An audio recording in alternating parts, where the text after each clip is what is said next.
नमस्कार, मैं खुशी और आप देख रहे हैं यूपी न्यूज 24। आइए नजर डालते हैं आज की बड़ी खबर पर।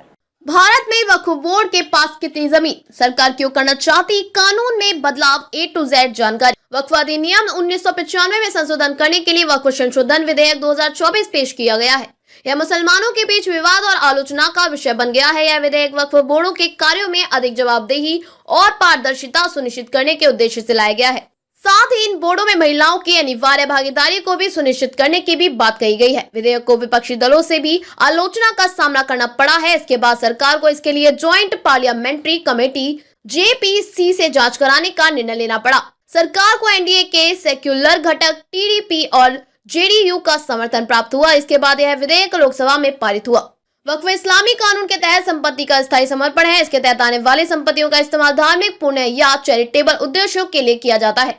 यह संपत्ति ना तो बेची जा सकती है और ना ही स्थायी रूप से किराए पर दी जा सकती है। वक्फ का उद्देश्य समाज के विभिन्न हिस्सों को भलाई करना होता है। वक्फ संपत्तियां क्या है?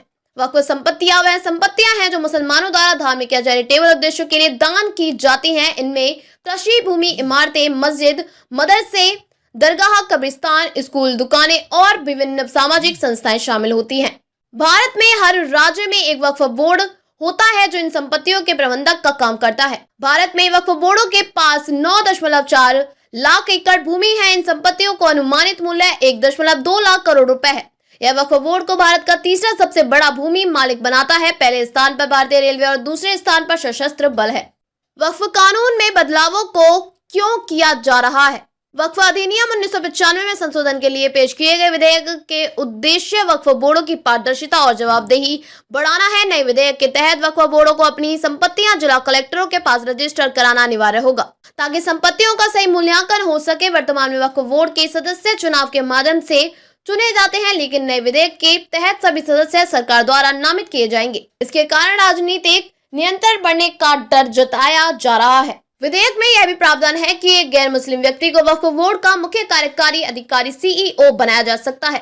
हर बोर्ड में कम से कम 2 सदस्य गैर मुसलमान होने चाहिए। आलोचकों का कहना है कि इस प्रावधान से वक्फ बोर्डों की स्वतंत्रता पर आक्रमण हो सकता है। भारत में कितने वक्फ बोर्ड हैं? भारत में कुल 30 वक्फ बोर्ड हैं जो अपने अपने राज्यों में वक्फ संपत्तियों का प्रबंधन करते हैं। यह बोर्ड इन संपत्तियों के उचित प्रबंधन का धर्मार्थिक कार्य के लिए जिम्मेदार होते हैं।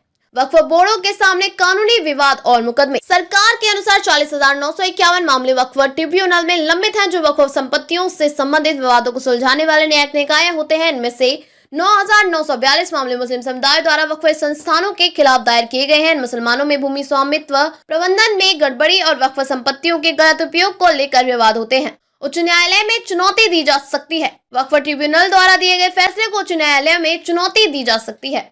वक्फ संपत्तियों का प्रबंधन कैसे होता है? वक्फ संपत्तियों का प्रबंधक वक्फ अधिनियम 1995 के तहत किया जाता है। एक सर्वेक्षण आयुक्त इन संपत्तियों का पंजीकरण करता है और इसे स्थानीय जांचों, गवाहों के बयानों और सार्वजनिक दस्तावेजों के आधार पर सूचीबद्ध करता है। वक्फ का प्रबंधक एक मुतवली द्वारा किया जाता है जो इन संपत्तियों का पर्यवेक्षण करता है। वक्फ बोर्ड किसी भी संपत्ति वक्फ संपत्ति के रूप में घोषित कर सकता है। नहीं, वक्फ संपत्ति का मतलब वह संपत्ति है जिसे किसी व्यक्ति के स्थायी रूप से धर्म, पुण्य या चैरिटेबल उद्देश्यों के लिए दिया हो। वक्फ बोर्ड को किसी भी संपत्ति को अपनी इच्छा से वक्फ संपत्ति के रूप में घोषित करने का अधिकार नहीं है। खबरों में अब तक के लिए बस इतना ही।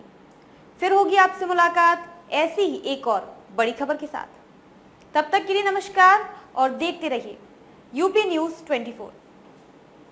ऐसे ही लेटेस्ट अपडेट्स पाने के लिए हमारे चैनल यूपी न्यूज 24 को सब्सक्राइब करें और बेल आइकन दबाना ना भूलें, जिससे आपको लेटेस्ट अपडेट्स का नोटिफिकेशन मिल जाए।